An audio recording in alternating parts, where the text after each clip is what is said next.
un enjeu crucial. Au défi de redresser les comptes dans le budget qu'il présentera la semaine prochaine. Le Premier ministre Michel Barnier doit construire la solution dans un dialogue avec les groupes parlementaires, a estimé samedi Emmanuel Macron. Le gouvernement doit présenter jeudi son projet de budget pour 2025, censé comporter 40 milliards d'euros d'économies et 20 milliards de hausse d'impôts pour ramener le déficit public de 6% à 5% du PIB. Interrogé sur ce sujet lors d'une conférence de presse en conclusion du sommet du 19e sommet de la francophonie, Emmanuel Macron n'a pas souhaité faire de commentaires sur le travail gouvernemental. Pour le chef de l'État, le Premier ministre doit mener les affaires de son gouvernement en favorisant le dialogue avec les groupes parlementaires. Des groupes où il me semble qu'il y a des responsables avec lesquels il doit construire la solution.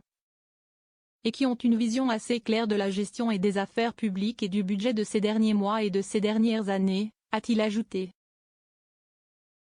Manière d'évoquer, sans les citer, l'ex-premier ministre Gabriel Attal, désormais à la tête du groupe macroniste PR, et l'ex-ministre Gérald Darmanin, passé par Bercy avant l'Intérieur, qui ont manifesté ces derniers jours leur opposition aux hausses d'impôts envisagées par Michel Barnier. J'essaie d'être cohérent. Si est dans ce dialogue politique et responsable, au service du pays et de son indépendance, dans le respect des Français, que les travaux doivent être menés. Et il appartient à ces responsables politiques de le faire, a insisté Emmanuel Macron.